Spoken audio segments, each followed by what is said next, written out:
नमः संस्कृताय मित्रों, आइए आज हम आपका मृच्छकटिकम यानी जो शूद्रक की रचना है इसका इस मृच्छकटिकम का पूरा परिचय जानेंगे कि आखिर मृच्छकटिकम है क्या और मृच्छकटिकम का नोट्स आपको कैसे बनाना है, क्योंकि जो भी आपके चाहे पीजीटी में हो, जो भी प्रतियोगी परीक्षाओं पर लगा हुआ है तो सब आपका परिचय यहीं से आप नोट्स बना लीजिए, कहीं आपको भटकना नहीं है और संपूर्ण जानकारी आपको मिल जाएगी।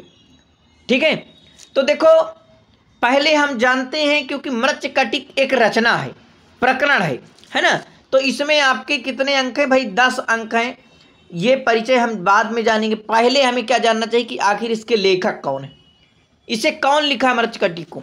तो ये एक शूद्रक राजा हैं, तो भैया यही मृच्छकटिक को लिखते हैं। नाम इनका ध्यान रखना, शूद्रक जो है मृच्छकटिक को लिखते हैं।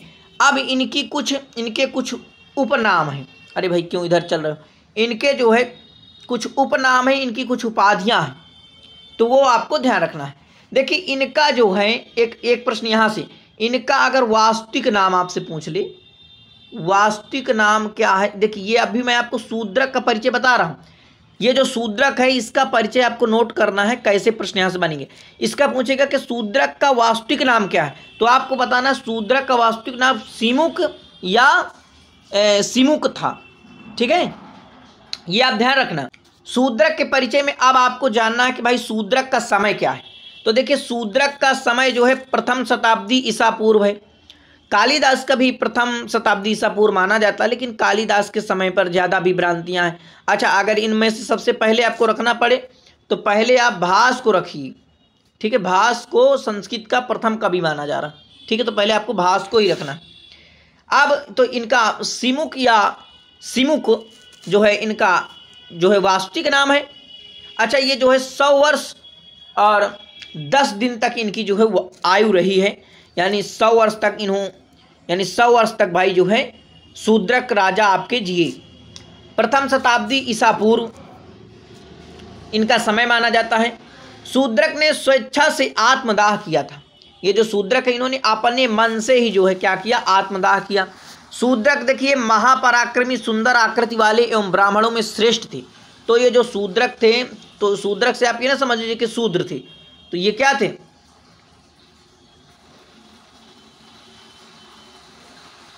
ये जो है देखिए इधर, ये जो शूद्रक थे, शूद्रक राजा जो थे, ठीक है, शूद्रक थे, ये क्या थे? ये भैया ब्राह्मण थे। ये जो है ब्राह्मण थे। तो द्विजमुख्यतमः कबीर बभूवो प्रथितः शूद्रक इत्यगाध सत्वः। शूद्रक जो है, चाहे आपका ऋग्वेद हो, सामवेद हो, आपका चाहे गणित हो, संगीत हो, हस्त विद्या में ये शूद्रक राजा निपुण थे और जाति से ये ब्राह्मण थे। तो आप देख सकते हैं किस प्रकार से ये हर एक चीज़ में निपुण थे। पहले अभी देखिए शूद्रक का परिचय आप नोट कर लीजिए। इस प्रकार के प्रश्न बनेंगे, जैसे इनकी वास्तविक नाम क्या है, इनका समय क्या है, तो ये परिचय में आप नोट कर लीजिए। अभी मैं आपको इसी में मृच्छकटिकम का परिचय बताऊंगा, तो घबराना नहीं है। मृच्छकटिक और शूद्रक यानी उनका कवि और उसकी रचना का परिचय आपको मिल जाएगा। ठीक है, महाकवि शूद्रक शिव पार्वती के भक्त थे, यानी जो शूद्रक थे वो शंकर जी और पार्वती, और शंकर जी पार्वती का प्रेम का वर्णन और उनका कार्तिकेय जो लड़का हुआ ये कहाँ है? कुमार संभव में मैं आपको बताया हूँ, आप पढ़िए, हमारी वीडियो सब पड़ी हुई है, तो वहाँ पर वर्णन किया गया है। ठीक है, कुमार संभव में कितने सर्ग हैं? 17 सर्ग हैं। शूद्रक ने शिव के प्रताप से यानी शंकर जी के प्रताप से दिव्य दृष्टि पाकर पुत्र को राज सिंहासन अपने दे देते हैं और महामहिम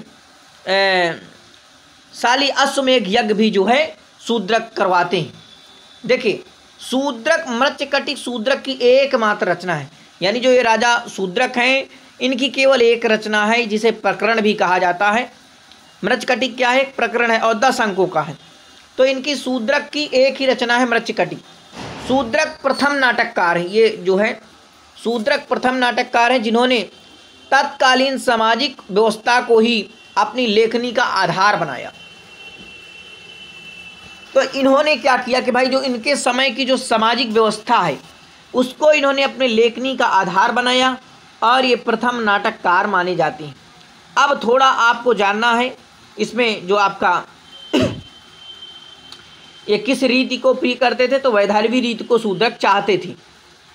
तो इतना परिचय आप शूद्रक यानी कि शूद्रक के परिचय में जो मृच्छकटिक के लेखक हैं उनके बारे में ध्यान रखिए।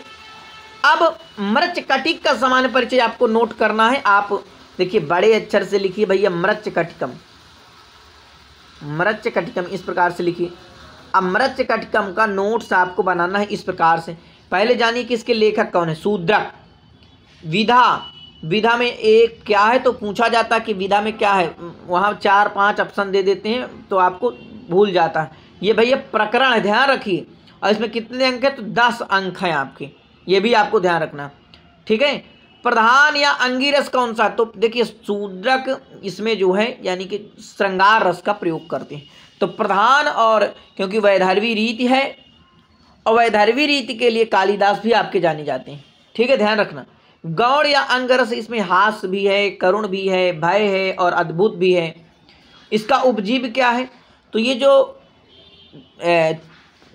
आपके शूद्रक हैं इन्होंने इसका उपजीव यानी भास्कृत दरिद्र चारुदत्तम को लिया है। क्या लिया है, दरिद्र चारुदत्तम को लिया है, ठीक है। वैसे मेरी आवाज़ आ रही होगी आपके पास। डॉक्टर कांतानाथ शास्त्री ने तेलंग के अनुसार गुडाढ़े की बृहत कथा में वर्णित गोपाल दारक तथा आर्यक के विद्रोह की कथा ये जो है बताते हैं, लेकिन इसका उपजीव आपका दरिद्र चारुदत्तम है, ध्यान रखना, ठीक है, दरिद्र चारुदत्त हो जाएगा। अब इसमें रखिए कि मृच्छकटिक में कुल कितने श्लोक हैं, तो मृच्छकटिक में 10 अंक यानी जो प्रकरण है उसमें से आपके 380 श्लोक हैं। और जो नायक हैं मृच्छकटिक के वो आपके चारुदत्त हैं। तो प्रश्न बनता है कि चारुदत्त कहाँ के नायक हैं, तो चारुदत्त आपके मृच्छकटिक के नायक हैं। कैसे नायक हैं, तो भाई धीर प्रशांत नायक हैं। कैसे नायक हैं, धीर प्रशांत नायक हैं। नायिका कौन है, नायिका आपकी कुलजा हो जाएगी, कुलजा यानी धूता, ठीक है। और दूसरी एक नायिका है वैश्या जिसे गणिका कहा जाता है। वसंत सेना प्रगल्भा नायिका है। कैसी नायिका है, प्रगल्भा नायिका। तो कुलजा यानी धूता और वेश्या जिसे गणिका वसंत सेना कहा जाता है वो प्रगल्भा नायिका है। और जो नायक है चारुदत्त वो कैसा नायक है, वो धीर प्रशांत नायक है, ठीक है। नायक की 4 कोटियाँ होती हैं, ठीक है, तो आप ध्यान रखिए।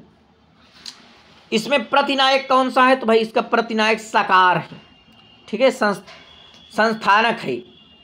और अन्य पात्र में पात्र दे देता है और पूछता है यहाँ से प्रश्न कि इसमें से मृच्छकटिक का कौन सा पात्र है या इनमें से मृच्छकटिक का कौन सा पात्र नहीं है। 3 ऑप्शन दे दिया आपको, वहाँ पर आपको ढूंढना पड़ता है। तो देखो प्रमुख जो पात्र हैं इनका नाम ध्यान ही रखना, जैसे आर्यक हो गया, सर्विलक हो गया, विट हो गया, सूत्रधार हो गए, नटी हो गई, रदनिका हो गई, मदनिका हो गई, धूता, चंदनक, संवाहक, रोहसेन आदि। प्रमुख वो पात्र संख्या, तो देखिए पूरे पात्र संख्या में 24 तो पुरुष हैं और 8 स्त्री हैं। सूत्रधार और नटी को छोड़ने पर 30 पात्र स्वीकृत हैं। सूत्रधार और नटी को अगर छोड़ दिया जाए तो 30 पात्र, क्योंकि अगर आप 24 मान लो 24 पुरुष हैं और 8 स्त्री हैं तो अगर आप जोड़ेंगे तो ये संख्या आपकी 32 हो रही है, ठीक है। लेकिन अगर सूत्रधार को, जो रंगमंच का संचालक सूत्रधार और नटी उसकी पत्नी को छोड़ दिया जाए तो कुल पात्र 30 पात्र हमें मिलेंगे, ठीक है।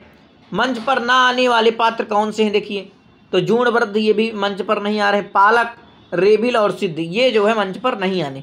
अब इसके यहाँ से एक प्रश्न बनेगा, मृच्छकटिक में जो 10 अंक हैं उनका पहला अंक कौन सा, क्रम पूछा करता है। पहला अंक कौन सा, दूसरा अंक कौन सा, तीसरा अंक कौन सा, चौथा कौन सा है, तो देखो पहला है अलंकार न्यास। पहला अलंकार न्यास धूत कर संवाहक, इस प्रकार से याद करना कि अलंकार न्यास धूत कर संवाहक, संधिस छेद मदनिका, संधिस छेद मदनिका, दुर्निन प्रहवण विपर्य आर्य का पहरण वसंत से नामोटन। तो ये आप क्रम से याद कर लीजिए।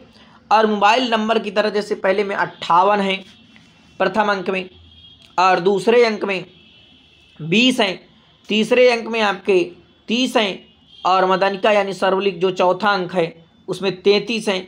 ये आप अंकों का क्रम नोट कर सकते। 9वें अंक का नाम है न्यायालय यानी व्यवहार। इसमें जो है आपके कुल 43 श्लोक हैं।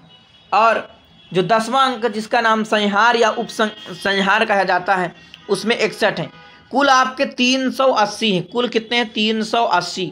मैं आपसे अभिज्ञान शाकुंतलम में पूछूं तो सर बताइए 196 है। आपसे उत्तर रामचरित में पूछूं तो सर 256 है। तुरंत आपके दिमाग में आ जाए। तो अभिज्ञान शाकुंतलम 196, उत्तर रामचरित 256 और 380 आपके हैं मृच्छकटिक में। ये आप इतना परिचय नोट्स बना लीजिए। इतना आपको परिचय में नोट्स बना लेना है।